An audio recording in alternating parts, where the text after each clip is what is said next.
Welcome to episode 4 of the World of Screens podcast. I'm Nick Barrow, the founder and editor, film editor at World of Screens, and I'm here with Mr. Peter Gray once more, film editor of the AU Review, Rotten Yeah. Tomatoes certified critic, GRA. Why don't you damn forget it?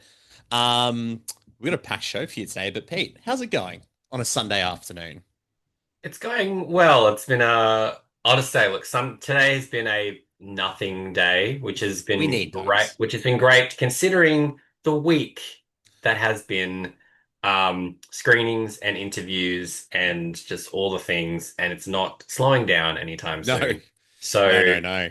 I usually might feel guilty about literally doing nothing, but it's like, nah, I'm allowed to do literally nothing We need those days. We need one day those of the week. days. Yeah. I was like I felt productive yesterday. I got 3 reviews written. I got an interview Yeah. transcribed. I got some stuff done. Woke up this morning and I watched a movie for myself, which is What is wild. that? What movie That did is you watch for yourself? I watched Sunshine, the Danny Boyle Ah, Alex. I'd never seen it. I'd never seen never it seen before. it. No, Okay. it's always one that was like on my watch list. And obviously with 28 years later, which we'll discuss later in the Hmm. episode, Danny Boyle, Alex Garland joint.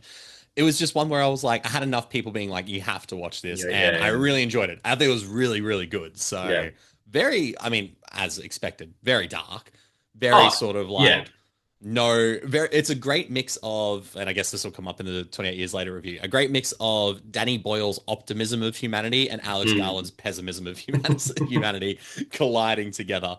Um, Yeah. you've seen Sunshine though, right? I haven't seen it since I saw it in the cinemas.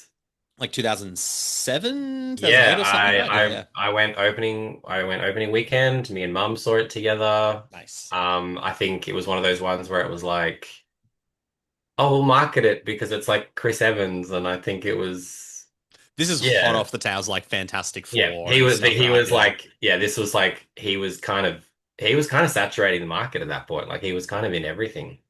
Not that we don't like that, And not but that we have lost him because obviously last week no. we spoke about him in Materialists But it's and kind of nice that he is seemingly going back to saturating the market with good movies good now. movies. Good Yeah. movies. Good movies that will pop up when we do the Australian box office run later in the Hey. episode. But that is part of today's show. Obviously, we will be recapping last weekend in the Australian box office. We got reviews for, as previously mentioned, 28 Years Later and the new Disney Pixar film Elio. But with 28 Years Later, we're also going to have a quick discussion about our takes on legacy sequels, the good, Mm. the bad, and the ugly of this new trend of movies, sequels coming out 10, 15, 20 years after their first film, and whether nostalgia is a drug that's worth Mm. taking or if it's a hindrance on the quality of certain films. But before we get into that, a couple of little housekeeping things. Thank you for listening to World of Screens on your preferred podcasting platform of choice, or if you're watching on YouTube, thank you for watching as well. It would mean a lot if you followed us or subscribed on the preferred podcasting platform of your choice. You can also head to worldofscreens.com and subscribe to our emailing list. You'll get our latest reviews and updates when podcasts come out. And you can follow at World of Screens on Instagram and X. And it all helps us. But we'll get into our first review. We'll get into the show. And that is for Disney Pixar's Elio. Elio is a space fanatic with an active imagination and finds himself on a cosmic misadventure where he forms new bonds with alien life forms, navigates a crisis of intergalactic proportions, and somehow discovers who he truly is meant to be. So, Disney Pixar animated film features the voices of Jonas Kibreb, Zoe Saldana, Remy Edgley, Brandon Moon, Brad Garrett, and Jamila Jamil. And the creative team, so the co-writers and co-directors of this film, have all worked on various Pixar projects, including Toy Story 4, Turning Red, and Coco. 3 films which I very much so enjoyed. But Elio is a interesting, funnily enough, as a sort of space movie, is this sort of cosmic anomaly because it seemingly felt like it came out of nowhere. Do you feel so like it's released right now? Do you feel Mm. it's kind of just like, oh, it's just happened? Yeah, I think also because it was excuse me. Bless you, bless you. It was meant to come out like a while ago. Yes. Um, and when it was first sort of, I guess when the first trailer was released, it alluded to a different film. Yes, And totally. Yeah, yeah, the original, I guess the original idea behind this film was that it was very much going to speak to that sense of loneliness, yeah. and it was coming off of like a very personal story for the The original writer. filmmaker behind it. Yeah, yeah, Yeah. yeah. He ultimately was like, I can't push this film across the end the way that I want it to. So he left. His footprints are very much still in this, but then Yes. he went on to focus on Coco 2. Yes. Which I saw is coming out not for like another 2027 or no, something? 2029. Oh no, 9? 2027. No, you are right. Yeah, yeah. Yeah, it's still a while away. Um, Yes. and like America Ferrera was announced as the original name for Olga, and Yes. she was going to be Elio's mother. Mhm. Then the film that we get, Elio's parents have both died, Died. Yeah. and Zoe Saldana is voicing Olga as his aunt.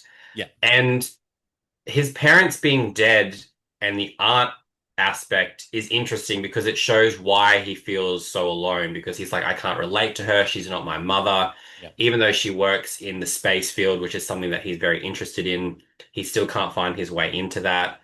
So that narrative, it Mm. would have been very interesting to see what they were going to do when he had a mother. Yeah, yeah, And it's because like, was he just yeah. disconnected because maybe he lost his father? Father, yeah. But Because there's it's still stories of loneliness that you can kind of Yeah, play with there. But yeah, it does, if based on what you're saying, it feels like it was a completely different story to yeah, what we get. And what we what we get's get. not entirely, it's not bad. It's not That's the bad. thing. It's not a bad movie, and like obviously there's a lot of talk right now going the fact that it's going to have a very average opening Right. weekend for a Pixar movie. Yeah, yeah. But we also had an average opening for Elemental a few years ago, and then that had That had insane legs. legs. So Insane. it's one of those things we can't entirely Write it judge off. Elio right now. No, God, But no. but as you said, it is kind of coming out of nowhere, because as much as we had trailers for it a year, 2 years 2 years ago, ago, because it got delayed again because of the strike as yeah, well. So yeah. it feels like they haven't they haven't properly built a marketing campaign. They've kind of just gone, let's just grab a release date and go. Yeah. And it feels like we've only seen trailers and stuff for it pop up in the last few weeks, when this should be a Yeah. film that we have, like, this is Pixar movies generally, a Pixar movie is coming out. You Yeah. kind Yeah. of look forward to it. Yeah. And And this is not an abnormal release window either. Like this is the no, American summer movie blockbuster season. It's not abnormal for Disney to have a film coming out that like a non-Marvel film as well, yeah. because obviously they have like Fantastic Four, but And it's also acting as good, like good counter counter programming programming. to Yep. something like But 28 to years later. but to But follow it up so quickly after Lilo and Stitch as yeah, well is kind of like a dead on arrival sort of thing because yeah, Disney like was still it's like, pumping all their marketing into that. are they just, it's like one of those things like, are they just cutting their losses? Was this something that it needed to have a theatrical release? Because like Well, yeah. I'm all for movies going theatrical, and there have been Oh, some yeah. movies that went to Disney Plus that should have gone Well, theatrical. Turning I'm Red looking, being one of them, Turning right? Red, Soul. Soul, big time, huge. Yeah, But absolutely. Elio, Elio feels like a Disney Plus movie. Yeah, And yeah, it's weird because it's like it's a perfectly fine film. sure. Yeah, But yeah, yeah. it does have a weird structure to it, where it's like it kind of, like his parent, like we don't learn anything about his parents. No. He's kind of immediately depressed when we start the film. Mhm. It takes very little for him to want to Go go to to this on this call the adventure. Yeah, aliens. yeah, yeah, It then doesn't take very long for him to go to outer space. yeah. It just happens so quickly. And then it's got all of these other strands of, That you know, was the other thing I was going to ask about these other storylines or these other yeah, character beats that are happening. I was like, it felt like it almost felt like a TV series sort of thing. yeah. That's where Disney Plus sort of allegations come into play because you kind of go, was this supposed to be something that was a bit longer and a bit more fleshed out? And like it was like maybe, and like, did they push it to theatrical because they saw, hey, Lilo and Stitch was meant to be Disney Plus, Moana 2 was meant to be Disney Plus. Look how Maybe. much money those movies made. Yeah. But I just but like in terms of Pixar, Mhm. this is very mid tier. Oh, big Like time. Yeah, yeah, yeah. I don't see this becoming like one of those And Pixar classic. movies Yeah. that everyone to go, We're still not talking about Coco years later. There's a bit of yeah. Encanto around it. Like Encanto was not terrible. I actually enjoyed it thoroughly. Encanto stayed in the zeitgeist because of We Don't Talk About Bruno. Exactly. But not because of the Ellie, film but not because of the itself. film. Yeah. Elio doesn't have isn't a It's no musical. music. Yeah. Like it's not a No musical. songs, sorry. Yeah, yeah. It doesn't have a big soundtrack song to No. like push To it. boost it up, yeah. It's really weird to just have a Pixar movie that is gonna Just have is having zero is like it's zero just impact. it's just kind of there.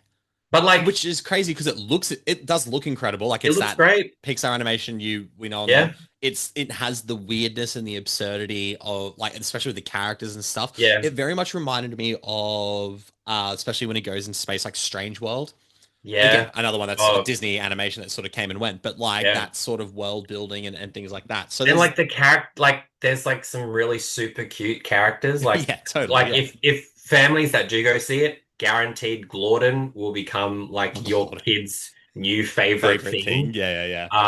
It's like it's in the 80% range with critics. It's But yeah. doing well. Again, Like it's not a a lot bad of it's a movie. very, but it's like it's still, like it's an average film, but It's average films can get good reviews. Yeah, You exactly, know? exactly. A Like it's positive doing, review can still be an average review. yeah. Yeah, But totally. like for a film that's getting, critically acclaimed, Mm. audience score is good. I think it's getting like an A from Cinema Yeah, right. Score. Yeah, yeah. Like it's weird that it's just literally probably going to open.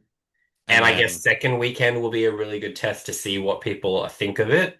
yep. But this is not like this is not a Pixar classic in No. any way. And it's Yeah. come out early here for Australian school holidays, which I mean, we Mm, can argue for things like Lilo and Stitch and How to Train Your Dragon also do the same thing. But like, we've got Smurfs coming out. We've got mm. these movies that are targeted for the school holidays that it'd be so interesting to see where Elio just kind of falls into that. And it's funny because obviously like when we spoke about Karate Kid Yes. in a few episodes earlier, like it seems like now you got Karate Kid, How to Train Your Dragon, Lilo and Stitch, Elio. Now family audiences are almost like Spoiled for there's too choice. much. Yeah, yeah, And yeah. then one of them will be the one that gets kind of lost by the wayside. And I feel like Elio I feel like might Elio, be that one. I Yeah. agree. I Because agree. people are going back to see Mm. Lilo and Stitch. Yep. I'm assuming what's with the box office, How to Train Your Dragon, like, Mm. Yeah, yeah, yeah. Karate Kid had a Good good run. like it's Yep. just I feel like Elio might be the casualty, which sucks because, you We know, recommend it, right? Like, that's it. Like, and yeah, we want original films, and it's like it's always the case of people just seem to not show up yeah, when they are hammering for it. So yes. yeah. So no, it's definitely a recommend, and it's a good segue. It'll be interesting to see what pops up next week in the box office. But I mean, with the way the Australian box office was last weekend, spoiler alert, in a very strong position. I'm very intrigued to see where it falls. But let's have a chat about the Australian box office from last weekend. The top five films in the Australian box office coming in at number five, $918,000. First time it's beneath the $1 million threshold since it's released. Mm, Mission Impossible: The Final wow. Reckoning, and that's number five, almost making $1 million, It's still that's that move that look and as without its a premium formats as well. That's yeah. without IMAX. So And look, you can go given what movie is behind Nick and what face is behind me, we are clearly Mission fans, Impossible people. do you know who else Um, is a Mission Impossible person? This is you'll find when this comes out, you'll find out tomorrow in our Nova Stream interview with Jared Johnstone. He's a Mission Impossible fan, there you and it go. actually inspired a scene in Megan 2.0. So There there we you go. go. Fans everywhere. Segue. But Sorry, Pete. that no, but that like it as like we are fans of it, but at the same Yeah, time, it's held on a lot stronger than I thought it was going to. comparatively to Dead Reckoning as well. Yes, yeah, yeah, Very yeah. much so. And I think and there's final in the title helps as well. and there's all the stories of like, oh, it's going to lose, It's not going to make its money back. but Yeah, it's yeah, like, yeah. oh, who cares? It's still cares? making a shitload of money, and Paramount wouldn't have paid for it if they didn't want to pay for it. That's it. Yeah. And I That's think the it's thing. and it's like it now seems it'll cross 200 million in the States alone, Oh which is wow, a so good that's thing. incredible, right? But it's Like, yeah, well, yeah, like it's this whole box office, yeah. like Wait, I mean, I love it as we're talking about the box office, but the fact that so many people yeah, like now it's now it's something that's like reported on yeah, that almost daily too. and like almost as if it like that is like the quality of the film because of how it Mm. performed. But like, Variety kind of shot themselves in the foot with the whole Sinners With thing, Sinners stuff, yeah. who were like straight out the gate being like, but will it cross it? And then you're just like, yeah, it will. It's the most one of the most profitable horror movies of And the then they've last kind of turned back around on it and been like, how great is it that it's crossed? And you're just like, shut up. But stupid journalists. But that is number five. At number four, Karate Kid Legends with $1.12 million, it's a holding good strong in role. there. Yeah. Families coming out Yeah. for Jackie and Ralph and Ben. So very, very well done. Not too surprised, but shocked that it came down to three. I thought it might have beaten what came at number two, but Lilo and Stitch at number three, Oh, $1.7 million. okay.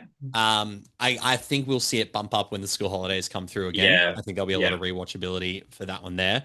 But Yeah. it just was beaten at 1.8 million by Materialists. Yay. Now, this is a conversation to have, Pete.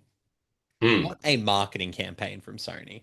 Yeah. Because they got the gals and the gays out to go see Materialists and spend $1.8 million at the Australian box office on the promise of a rom-com. And I think Yeah. a lot of people were annoyingly surprised I by have what they got. I have heard a lot like thing is though, people that we know Mm. have liked materialists, but But I've but seen a also with lot that, we knew we were going we into a knew. Celine Song film. Yeah, That's the I have difference. seen a lot of chatter about how people are very, Big very time. annoyed at like the fact that it isn't a romantic comedy. And it's like, Yeah, you know what? Like, yeah, Sony absolutely fooled you, but what else were they gonna do? You know? exactly. Like They're here to make if cash. they marketed this movie the way that it is, Hmm. it wouldn't be at 1.8 in No, Australia, not at all. and it wouldn't have had one of the highest A24 openings in the Yeah, it States. was like number three, wasn't it? The Yeah. third highest A24 And opening. Yeah. I think it's like the second fastest film to cross like 20 million in the States or something. Wow. So, Wow. but yeah, like so I'm like but marketing a movie differently is Oh, nothing new. no. It's just things weird that they've really honed in on Materialist to be like, this is the one that like really, but I'm like, well, Well, it's a like core demographic who doesn't usually get hurt by marketing things. that's If you it. see a trailer Yeah. for a rom-com, you know you're getting a rom-com. If you see a Yeah. trailer for a rom-com and you don't get a rom-com, because if you're Mm, going in, and this is just general assumption sort of things, but like if you're going, if you got your group and you're going to see a rom-com, you want to laugh, you might want some mm, tears, you mm. don't want 2 hours of conversations, dialogues, and monologues about the toxicity of matchmaking and modern dating. You know what I mean? Like you don't want that thrown back in your face, especially if you're in that position as well. And Celine Song deconstructs it as you heard in our last week's episode, right? So Yeah. And I think there were also I feel like some people also felt like maybe there was a bit of like a bit of like magical whimsy to it because obviously sure, the sure, sure, sure. shot in the trailer where Pedro Pascal is like, "What would you like to drink?" and she says Coke and beer, and then Coke and beer immediately come Immediately into the arrives. frame. Yeah, yeah. It kind of gave this thing of like, wait, is does this have some kind of like is there Fantastical some element. particular, Yeah, and then obviously in the reveal of what it is in the film, it makes perfect sense because it's Chris Evans's Chris. character. Yeah. But the trailer, yeah, look, the trailer does absolutely sell this as something else. Well, and But it sold it well for 1.8 million and you know what? Australian dollars. Even if it drops, it's It's made done it because well. that movie was only made for $10 million Yeah, dollars. it's So done it's like well. it's done well. Celine's making Um, whatever she wants next. Like Exactly. Yeah. she's all good. And the other thing is like, I love that Dakota like Madam Web hasn't remotely No, hurt Dakota. no. She is openly roasting it during the Materialist And I think press people love tour. that. And she's And got that's Splitsville later this year as well, yeah. which I think a lot of people will enjoy. Yeah. And This won't be the only time Sony fools you with marketing, as we will discuss later on with with another film. But number one, by an absolute country mile, and then some more. We're not shocked. We think it's going to be the first billion-dollar movie of the year. How to Train Your Dragon, coming Hmm. in at $6.78 million, Wow. and will probably hold strong through the school holidays. Yeah. IP, live action remake, a lot of buzz behind it, decent reviews. It, yeah, this is going to be a behemoth at the Australian box Yeah. office, Yeah. Yeah. and Apparently, had the IMAX screens yeah. after Mission. Apparently, it fell a little bit harder in the States than what people were expecting. Okay, interesting. But it's like it had a great opening weekend, so it's not like it's gonna, yeah. This seems like a word of mouth thing as well. Yeah. Like Yeah. people will go, oh, I don't need to see the, and then they'll go, no, it's good, and then they'll go, okay, well, Yeah. we'll Yeah. go watch it. So And again, it's like it's going for a demographic that doesn't have much else, even though exactly, there's Elio, but I feel like more people are going to choose How to Train Your Dragon over Elio. I think so. So I yeah. think so too. I think so too. But that's the Australian box office as of last weekend, thanks to Numero, and that will be back again next week because I like talking about it. It's actually quite fun Yeah. to Fun. break it all down. And we will have another review coming soon for 28 Years Later, which is a film that was released and created 23 years after its original Mm, film. Danny Boyle, Alex Garland reuniting for this sequel. And it got me thinking about legacy sequels in mm, general. And just to rattle off a few that we've had over the last few years, we had Top Gun Maverick, we've had Ghostbusters Afterlife, Blade Runner 2049. I think you can even throw Star Wars Episode 7 in there, even though it's a continuation of the franchise. It is somewhat of a legacy sequel. It's kind of been rebooted. Matrix Resurrections, mm, legacy sequel. Bad Boys for Life. I kind of threw in the list as like there's some legacy-ish sequelness about it as well. But these are the sort of the movies where many years, many decades after the first film, and with a decent gap in between, it's the final sequel of like maybe a little bunch of them, mm, and a movie that is bringing back original characters and original actors for those things, trying to tell a new story in the same universe, but still connecting it somehow. It's a thing we're seeing far more commonly mm. these days in cinema. And for better and worse, we look at Top Gun Maverick and it did $1.4 billion at the box office. Also, just happened to be a fucking great film. It's a good movie, yeah. But then you look at something maybe like Terminator Dark Fate, which Mm, I would call a legacy sequel because it mm. also kind of rejigs the story, It well, yeah, rewind a bit, it retcons, retconned a lot of stuff, yeah. but you still bring back Arnie, you still bring Yeah. back Linda Hamilton. So it's like those things where I go, they're trying to do something here and it fails, just completely Mm. fails. Box office critically, it fails. Where do you sit with legacy sequels, Pete? What's your take? Obviously, as a horror fan, True. some legacy sequels tickle me very nicely. We had Halloween a Yep. couple of years ago, which obviously the sequels from that, Halloween Kills, Halloween Ends, extremely divisive. But I was a fan of the 2018 Halloween. Yep. I really liked what they did. Like, they got rid, they were like, no, we're going to get rid of everything in Everything. between, Yep. which is like kind of great. Obviously, Scream Yep. 2022 is a legacy sequel. Yeah, I would It's agree. Yep. it's one of those things where it's like it's a sequel. It's also starting its own trilogy, What do they call it in the film? uh, They requel. requel, that's right. It's like a legacy requel. Yeah, Yeah. yeah. Obviously, its own trilogy is now no longer what it was originally going to be because we lost Jenna Ortega and Melissa Barrera. We're now getting Scream 7, which who knows Who how that knows? will. Yeah. But and we're With getting Kevin Williamson Kevin directing, Williamson right? is directing. It's Yep. weird. Kevin Williamson, who wrote the Scream. original Yeah. trilogy, isn't writing this one. He's directing this Directing this one. one. But it's the And the same right guys who and the wrote. writers of Scream 5 and Scream 6 Yep. are writing this Yep. one. But Nev is back, Courtney Cox is back. It's bringing back a lot of Matthew supposedly Lillard's like like rumored. supposedly deceased people, which people think is going to be like an AI thing, where that's how they're tricking. Oh, okay. Like that's what I've heard that That's interesting. they're using AI to like create people to. Yeah. Anyway, um, I know what you did last summer's coming out, Yep. Legacy sequel. Yep. So I personally don't have anything against legacy sequels because it I feel like they live in this world where sequels are the things that people seem to be mostly turning up for. Totally. It Yeah. brings in a new audience, it brings in the old audience. Hmm. Um, like obviously sometimes quality isn't always there. I feel like legacy sequels, again, we spoke about this with remake. Legacy sequels do not ruin the originals. 100% agree. Only Yeah. if you want them to, they do, but Oh, the don't whole give like ruined my yeah, childhood shit is not an yeah. argument because you No. still have those memories So of you still watching have those those movies you've films, enjoyed. So yeah. shut the fuck up. Um, like it's a weird thing. I've personally never been against a legacy sequel. I've never been hurt by a legacy sequel. I know that a lot of them lean on nostalgia a lot.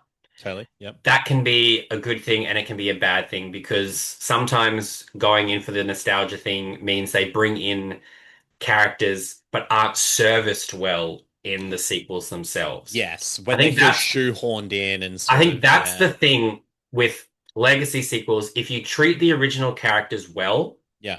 then by all means, like, a lot of people had issues with Scream 5 because Nev Campbell wasn't prominent. They obviously killed David Arquette, but then it's Yeah. like when too many people survive Scream movies, they get upset as well. So it's like, so you can't kill people, but you can't have people survive. What do you Yeah. want? What did you think I'm about Dewey getting killed, David Arquette getting killed? I think we I haven't look, really spoken about that. considering in one, two, and three, like one, we thought he died. Yep. Two, we thought he died. Three, he had a knife thrown at his head that hit him the wrong way. Yeah. Like, you have to kill, like, between Dewey, Sydney, and Gale, you have to kill one I of them. agree. I have nothing against killing legacy characters if it's done Yeah. respectfully in a sense, Respect. but well, like if Yeah. it services the story, then And 100%. Because I I was think really emotionally impacted by Dewey's that death. It was that's the really thing. Like, heartbreaking. you can't kill, you're not going to kill Sydney. No. And you're either going to kill Gale or Dewey. And I feel like like Dewey has the heart for everybody, Hmm. but I think Gale's character has probably had a better arc. Sure. Yeah, yeah, yeah. So I I would feel agree. like Yeah. she's become a lot more people like her now, considering she was just like the bitchy reporter in the first ones. Yeah. But yeah, the emotion behind that death scene, was Yeah.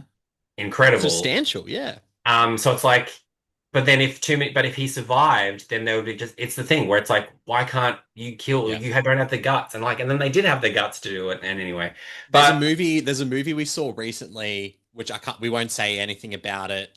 People will probably be able to guess from how I sort of say this, but it's in sequel territory, and I was shocked at how many characters survive at the yes, end of it. yes, And I was weirdly disappointed by that. I was kind of like, oh, okay, I this didn't feel as like risk taking as I thought it could have been. Did you think the same thing? Yeah. I lent over to our mutual friend, Yes, apart yes. in between all of the little comments that I was making about a certain character She'll hate that and she's nameless based on NDAs, but sorry. But yeah, I was making comments about a certain character and their attire, and you'll understand what I mean when you see the Yes. film. Yes, yes, But yes. I was like looking at the group, I was like, this is going to be interesting. There were two people that I was like, you're going to die. I know that you're going to die. Was one Um, of them really annoying? We can take who this was- offline. We'll take this offline. right, yeah, yeah, yeah. But there were people that I knew were going to die, and then the Yeah, yeah, yeah. rest, I was like, well, if they kill a particular subsect, that's a massive emotional thing because these Yes, characters big are time. not who you expect to die. I know And exactly then what you're out of talking the about. Yeah. main, and then the main people, I was like, this will be huge if you kill one of them because they're such big people. But surely you'll Someone will kill die, one of right? them.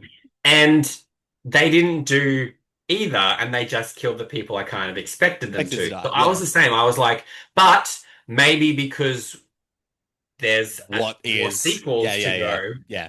We shall We'll see. see what But no, happens. I was very surprised at how many people survived, And considering this film sort of thrives and on Here's the the thing. tension of it. With legacy sequels, you don't. We're not saying you have to kill off legendary characters, but No. then you look at like the commonalities between them, and I think of Star Wars: The Force Awakens, and Hmm. Han Solo was killed in that Yes. film. But then you look at Top Gun Maverick, and Tom Cruise is literally still the hero of that film until Yeah. Glenn Powell comes through and saves the day and becomes the Yeah. movie. That's like the handing off of the movie star gauntlet from Oh, fucking Tom that was Cruise very over for much Tom sure. Cruise being like, if anybody's going to take my place, You're it's the you, next Glenn movie Powell. star. And Glenn Powell just being like, oh, all right, I'm just happy to be here. But there's so many that deal sort of with the idea, especially because obviously these characters are older in age, but they're not senior citizens. But like, there's a mortality that's explored in the Bad Boys sequels that Mm, we didn't get mm. for the first few. Blade Runner 2049, which is whole films about sort of existence anyway. You know what I I mean? will Like, admit, with Bad Boys for Life, mm, Bad Boys Ride or Die, the fourth one. Ride or Yeah, Die. Um, love that movie. I I know that it was a fake out.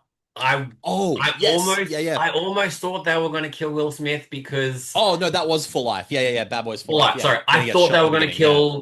I thought they were going to kill him because it's like does he actually does he want to come back to these films as Well, much that's the because other thing, you right? know, You it's think like are about they is he a big enough star? Like yeah. it's that sort of stuff. So You think about the performers who come back too, and they kind of go. Harrison Ford has said for decades that he wanted Han Solo to die in Return of the Jedi. yeah. You know what I mean? So he's been having that way on him for like 30, 40 years, and he finally got that character death then. Yeah. So it's those things where there's these sort of expectations that I guess that are placed on killing legacy characters in Yeah. these sorts of films. But yeah, it's And interesting. same thing with like Halloween, like, Yep. you know, do you kill Kill Michael Jamie Myers? Do you Lee, kill but Laurie? do you Yeah. kill Laurie? And you know, and like I know what you did last summer sequel coming up. Like apparently Yes. Jennifer Love Hewitt has a clause where she can't die. Okay. And she Interesting. said that she didn't want to be brought back just to die.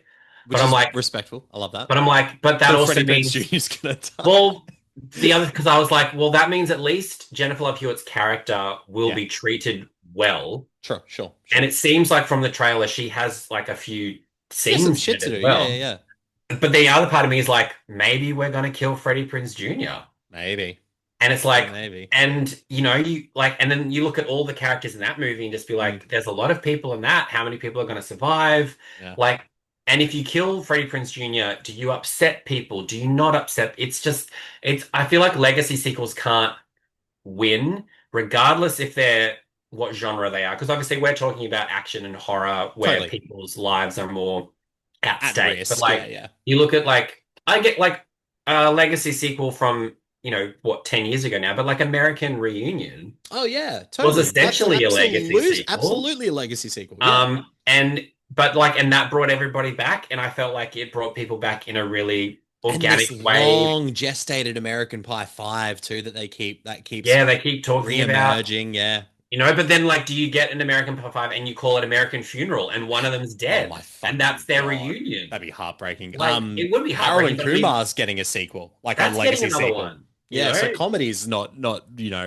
devoid of going down the legacy path either. So, Yeah. but it's I don't have an issue yeah, with them. It's just more if they treat everybody well, if they shoehorn in people more than actually properly blending them into the story than the way they should be. Because obviously we saw yeah, like yeah. Karate Kid Legends. Yep. Ralph Macchio is very shoehorned into that. Oh, big time. Glorified But cameo, but it's yeah, still you kind of get a nice warm feeling when he comes on screen, right? and you Like, know, yeah. and it's like, and I think it'd be really interesting to because like obviously we watch these legacy sequels most of the time we've seen the original. Totally. Yeah. It'd be really interesting to know for someone who hadn't seen a Karate Kid movie what they thought of Ralph Macchio in that movie, how it Yeah. felt to them. Did he Yeah. feel shoehorned in, or what did he not? Because we're looking at it Mm. as what he was. Yeah, that's a good point. So it'd be really interesting to know if someone who's never seen I Know What You Did Last Summer or I Still Know What You Did Last Summer, how Mm. they feel about this film, This film, you yeah. know. Yeah, it's the same thing with remakes. Like it's like remakes and legacy sequels. I've got nothing against them. Yeah. It doesn't ruin the original. I Mhm. think it's more if they on their own accord, how are they structured? Yeah. And if you can watch them free from the original, if you can watch them Yeah, yeah, consecutively and it still makes sense. yeah. So yeah, it's just It's and it's something that's it's not going to slow down because no, nine and times out of ten, a legacy sequel makes money. making bank. Yeah, And it means we get legacy sequels. sequels. Yeah. Well, that's a brilliant segue into this 28 years later review because interestingly enough, this is a legacy sequel in a way, but none of the characters from the first two 28 movies Mm, appear in this. However, it has been confirmed that Cillian Murphy is returning, who is the lead character of 28 Days Later, which came out yeah. in 2003. Yeah. He's returning for a sequel to the Yes. Legacy sequel. Not just a sequel, Danny Boyle and Alex Garland have envisioned this as a trilogy, the Yeah. second film of which has already been filmed and directed by The Nia DaCosta. It's coming the out in Bone January. Temple. The Yeah. Bone Temple, which obviously will make sense when people have seen the film. Yes. Um, but it's very interesting that this is a legacy sequel in a sense that it is continuing the story decades later, both Mm, production wise and in the linear nature of the story. mm, But it's not relying, and I shouldn't say rely, it doesn't have original characters. It's original concept, it's mm. continuation of the concept. Um, but there's still elements of it that I think qualify legacy sequel. Danny Boyle returning, who has a very visually unique aesthetic. Yes. Alex Garland, who has a very sort of, like we joked earlier, sort of like pessimistic outlook on life, approach to writing, which is hilarious that he's made the Sony marketed zombie film a coming of age story between a son fighting for the health of his mother, sort of thing. So Mm. I think this qualifies as a legacy sequel to an Or extent. and also, I mean, considering how many years it's been since the sequel, 23, right? Yeah. and it yeah, it's like it's weird because yeah, it isn't bringing in characters from the other two films, but it's set in a world that was basically created, By well, that movie. Yeah, yeah. by Yeah. the actions The of events. Yeah. the first two films. Big So time. it and I think Danny Boyle coming back, Alex Garland coming back really sort of Mm. solidifies There's a that few and actually. There's a makes few people who came back. They got the same cinematographer back, yeah, as well. So yeah, these people who have been very, and like I said, Cillian Murphy as well is yeah. returning at some It point. So it makes you feel like you are still mm, watching like the same like yes, you could watch these original three films together and it would agreed. make sense and it would Complete feel like sense. a cohesive story, even Story though in itself. there's Yeah. basically no returning characters from each. Like No, every film has a different ensemble of it's very people. interesting. It is Yeah. very interesting. But let's discuss the film itself. 28 years later. A group of survivors of the Rage virus live on a small island. When one of the group leaves the island on a mission to the mainland, he discovers secrets, wonders, and horrors that have mutated not only the infected, but other survivors. So, this is a post apocalyptic horror film, as we said, directed by Danny Boyle, written by Alex Garland. So, it's the third installment in the series. We had 28 Days Later, 2002, sorry, 28 Weeks Later in 2007, which has been dismissed by Boyle and Garland, even though, Mm. spoiler alert, but not really a spoiler, they use shots from 28 Weeks Later in this film. Right. There's a scene where people are running away in London and it's through a sniper scope, and that is Yep. Jeremy Renner's sniper scope in 28 Weeks Later. Have they Try and tell me it's not. have they spoken about why they've kind of disregarded 28 weeks? Like, have they spoken It about why was it they? was a studio decision. They wanted to make the film and Boyle and Garland like we don't have a story and they're like, well, we're making this one. And like there's nothing you Oh, can fucking do about it. They were like, we want you to come on board. And I think they both produce they might have produced it, I don't know, like if with their company, but I think the financiers were like, we're making a sequel to this regardless. movie, Okay. regardless Yeah. of what you want to do. So Yeah. but the film stars Jodie Comer, Aaron Taylor Johnson, Alfie Williams in his feature film debut, and Mm. Rafe Fiennes.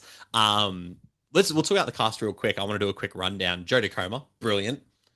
Incredible. She has this sort of like unnamed mental illness at the start, and where that Mm. storyline goes is devastating, but Mm. she is very erratic in the film. She has very temperamental mood swings. She suffers from migraines, and she's very raw and very authentic. Mm. In throughout this film, I thought she was brilliant. Thoughts on Jodie Comer?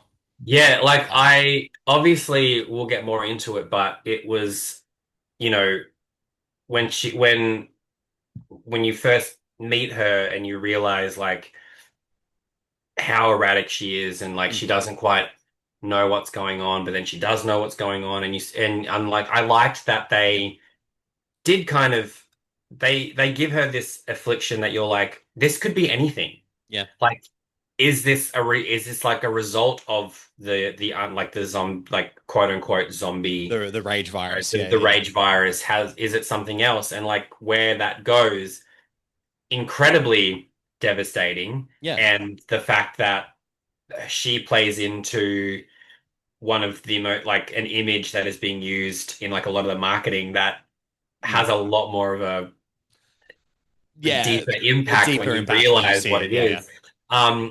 And you know, we'll speak about more about how the film is kind of structured, but like, yeah, it's definitely she sort of is presented as one person in like I guess the opening of the film, and then she Hmm. finally gets the chance to really like you really get to see who she is as a character later on. She because at first Yeah. I was like, oh my God, is she just going to be bedridden the entire time, and is she Mm. just going to be like erratic and we don't really know what's going on? And then obviously there's The reveal. Yeah, there's yeah. reveals and the fact that she then gets to actually properly be focused on Yes. more than just she's just the sick This wife, you crazy know? sick wife that Yeah. has to be looked after. Yeah. But like it's also like I feel like like everyone's talking about her performance and it's like Mm. she's been incredible in everything. Everything. I love Jodie Comer. Like, but if this is the thing that gets Yeah. her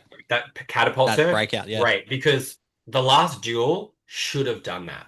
She's incredible in that. She's incredible in Killing Eve. Like I love her in so Yes. much stuff. So And she spoke about like Free Guy and she was saying yeah, like I loved she's she's like I really fun loved in that movie. she's like I loved doing Free Guy, but she was like but she was like it wasn't the kind of film that I could She really like was.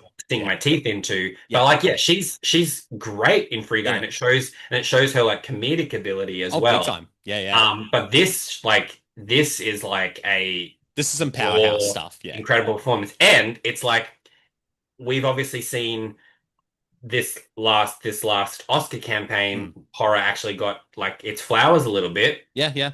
Does Jodie Comer Does does this she? it does this because I was like, this is a supporting actress worthy Yeah, yeah, nomination. yeah. It definitely should be in the discussion. Yeah. So Absolutely. it'll be interesting to see if this is something that holds up because Yeah, if 28 years later makes the kind of money that it seems to be making, does yeah. that give it more of a push? Because obviously Sinners is probably going to be nominated for Best Picture. I think so.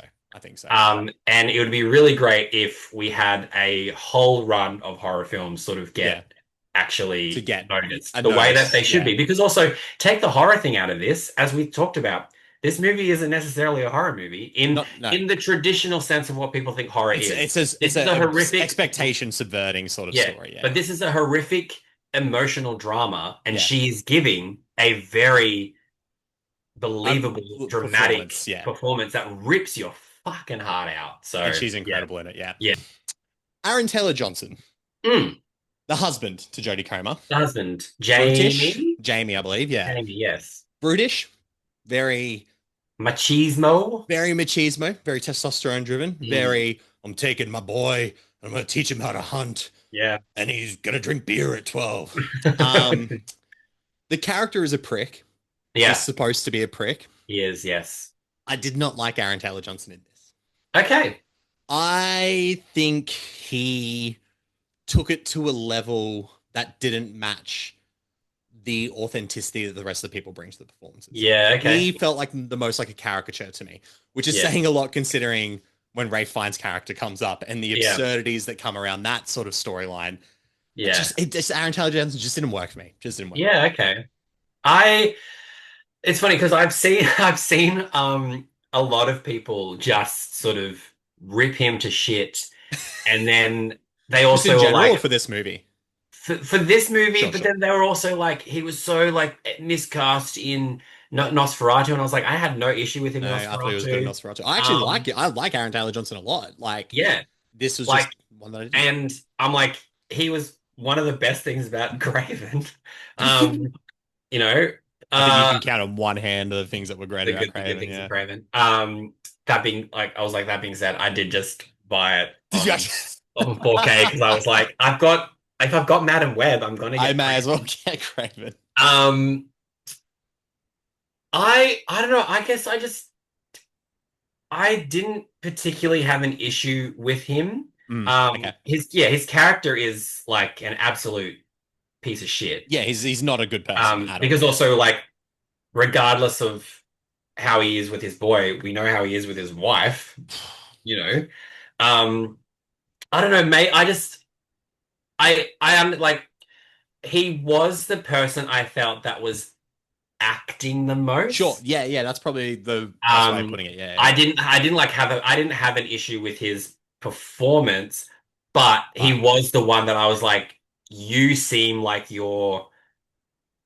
trying the hardest. and Yeah, like yeah. yeah, you're trying the hardest to be like this angry man Yeah. when everybody else is just letting it happen. Because and it's worth pointing out it's a very sort of primal setting as well because this Yeah. is like the rage virus has been secluded just to the UK. So the rest of the Yeah. world is functioning as per normal as we would expect it. I did like that reveal when the Yes. Swedish shoulder comes in and he's like, oh, and he sort of says things and he's like, I don't, you obviously don't know what I'm talking. Like, You you know, know, he yeah, shows because them an iPhone and he's like, oh, you have no idea what this is. but like the regression of this Scottish Highland island Yeah, where it's now fulfilling these like ancient like gender roles of like the men yeah, go out to hunt and the women stay back and clean and cook and bear children and they're fighting with bows and arrows and they sort of mm. all act very primal and sort of not to And the extent of like a rage virus zombie but you know yeah, it's very like degrading of yeah, like obviously, evolution. like electricity isn't really No, a yeah, no, thing, yeah, and like it's a massive coup if you've got bacon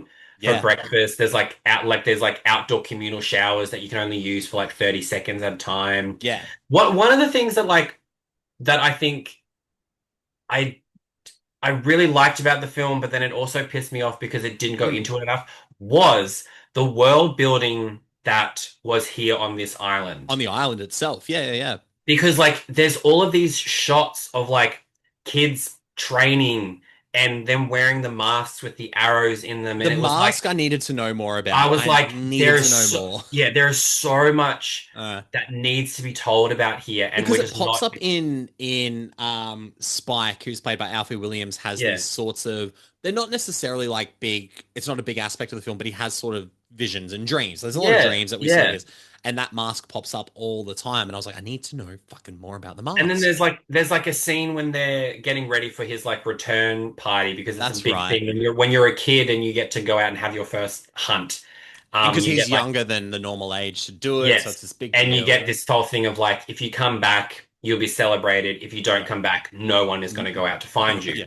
You And die. I See you like later. that sort of thing where it's like, okay, they've got these rules where it's like, if you come back, great. Yeah. If you don't come back, that's on you. That's done. Yeah. But yeah, there's like a kid literally just standing in the middle of the hall as everyone's fixing things, and it's Mhm. just this kid standing there with this, and I was like, are you possessed? Are you What a is this? zombie? Yeah. There was just so much that I was like, I wanted to know I needed to know more. so much more, and I felt like because of the way the film is structured, Hmm. and we spoke about this offline about Yeah, yeah.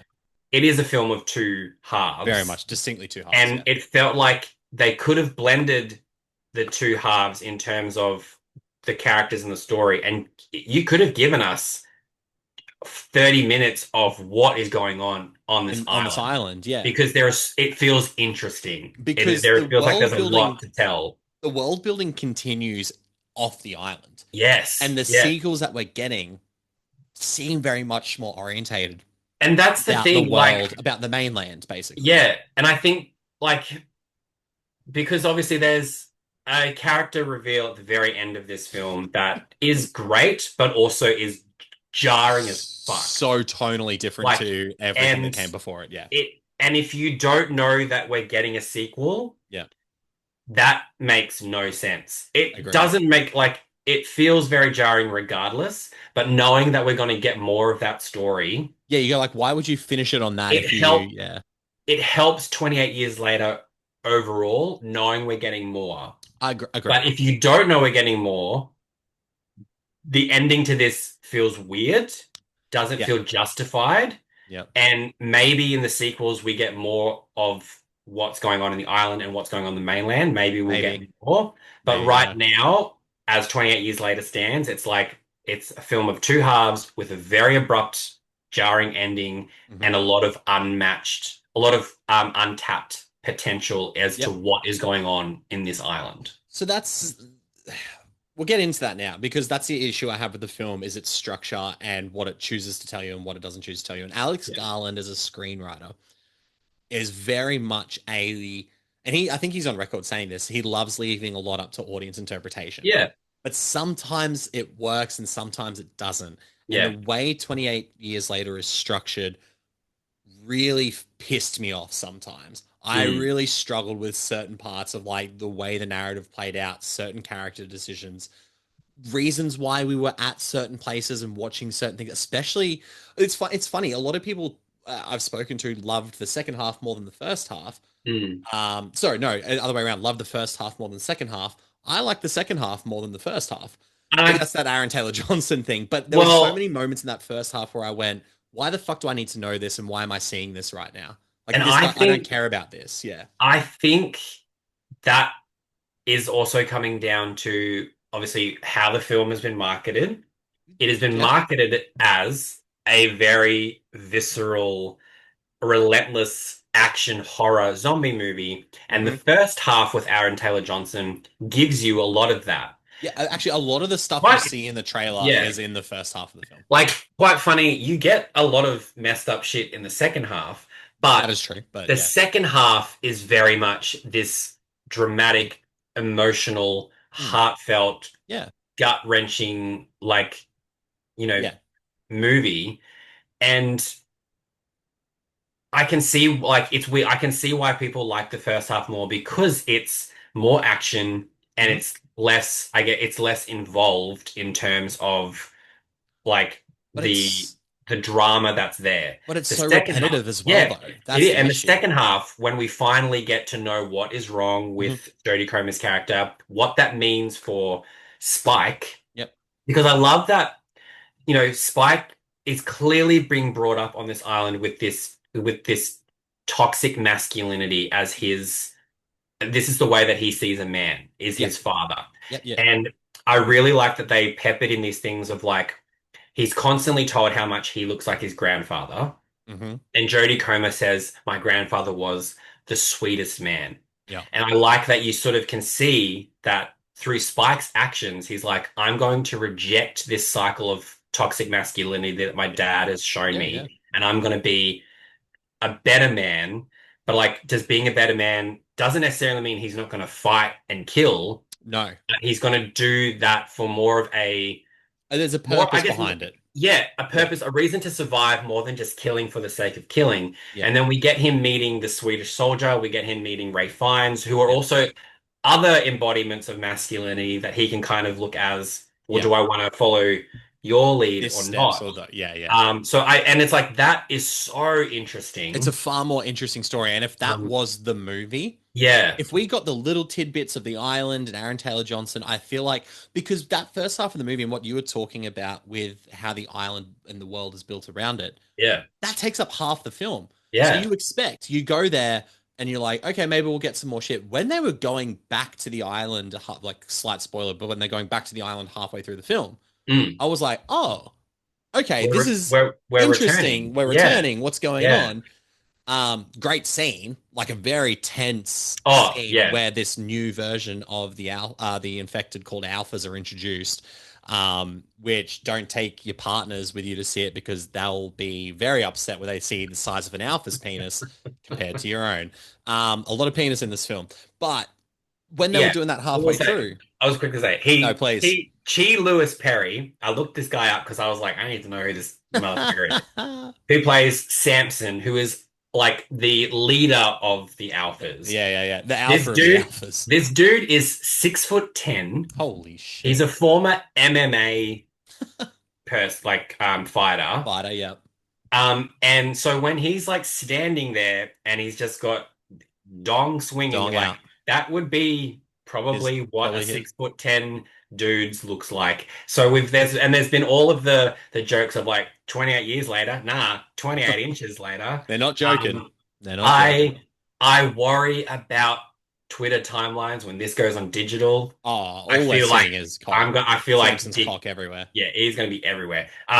But it's also funny because you're like, yeah, okay, he stands there and he's buck ass naked and you see Yeah, dick, but I'm also everything. like, Yeah, but he is huge, fucking terrifying. terrifying. It's a scary, scary He infection. rips people's heads off and then like stands there with the spine It's the hanging. predator. Like It's it predator. Yeah. is. Like it's like you can make all the jokes you want about him being naked and what you see, but I was like, but Last thing I want to see in front of me in a fucking zombie he is a apocalypse. terrifying character, and it really leans into just how like how pessimistic Alex Garland Garland is is. with Yeah. like like you can't escape this No. basically. But no, but yeah, going back to what as you said, like that scene when they're running back, I was like, yeah, this seems weird. We're like halfway through this movie. And Do you know what sucks is what's that as happening yet? tense and great as that scene is on paper, that was in the back of my mind.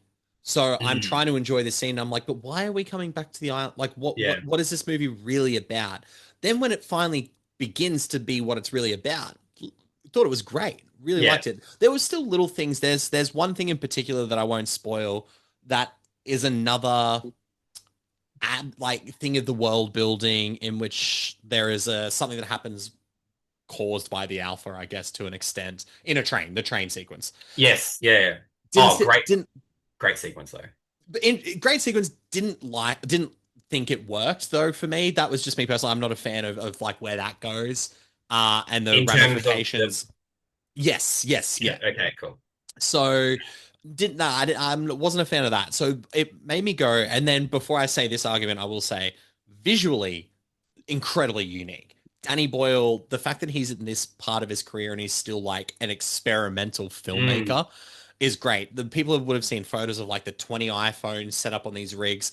What they're used for is incredible. They're used for basically like these kill shots Oh, where an when it arrow goes through a zombie's head and then it goes like around in a semicircle in the same shot with all these iPhone shots and and then bang, we I see. really like that the image Mm, pauses really briefly on it's screen when it cool. happens. It's It's really very cool. cool. Yeah, But yeah. like stylistically, it's very unique as well. Like the dream sequences are very visceral, and he uses this like red night vision to introduce infected. I love the shot where he has the camera on the back of the fat zombie at the first time, and you can see Oh, this like breathing. It's so gross. So it looks incredible. It's a yeah. visually phenomenal film.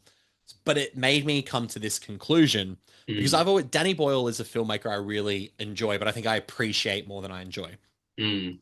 I think I'm a fan of Danny Boyle's visual aesthetic. I don't think I'm a fan of Alex Garland's screenwriting across the board. I've Okay. had more issues with Alex Garland's scripts than I have with his directorial stuff. The same with Yeah, like okay. Annihilation. Loved how that looked, didn't love the movie. Yeah. Civil War wasn't a big fan of. Men Yeah. wasn't a big fan of. Warfare I loved, but how much of that was Ray Mendoza and how much of that was Yeah. Alex Garland? But I still kind of appreciate it at the same time. I watched, like I Mm. said off mic, I watched Sunshine. Oh no, I said it at the beginning of this episode. I watched Yeah. Sunshine for the first time, but that felt like the most generic Alex Garland and Danny Boyle have ever been. That felt Yeah. like the most Hollywood they've ever been. So I think, yeah, 28 years later for me just it sits in a weird place Yeah. of I appreciate more of it than I liked of Yeah. it in that way, I guess. Yeah. Yeah, no, I it was like because I unfortunately couldn't go to the Mm. preview screening of it, and I did message Nick and was like, "How was it?" And Nick was very like, he was like, "I was underwhelmed." And then and you've been wrestling with wanting to see it again to know if Yeah. like you've missed something or not because everybody has Everyone seemed to loves be it. loves it, and like I went into like I don't have a massive connection to 28 days or 28 weeks. Sure. Like so I sort of went into this being like, okay, like I'm not gonna be like I'm not gonna be swayed by like Nick not liking it. I'm not gonna be Yeah. swayed by everyone loving it. So and Yeah. I saw it and yeah, like I think we've got kind of the same sentiments where, you know, a it's so beautifully and interestingly made and there's so many great things here. It just all didn't quite connect as well as it should have. And Yeah. it's a shame because like essentially the film is like there's Aaron Taylor Johnson's story and there's Jodie Comer's story. And Yeah. Jodie Comer's story is where I feel like the film grabs you emotionally. It includes some very, very violent sequences, so it kind of has Yeah. the best of both Both worlds in worlds. that Yeah. regard. It's the story that feels like it moves things forward. It Yeah. feels like it actually gives Spike a reason to like go out in the world and see Yeah. what he can do. He's not being run by, Aaron Taylor Johnson.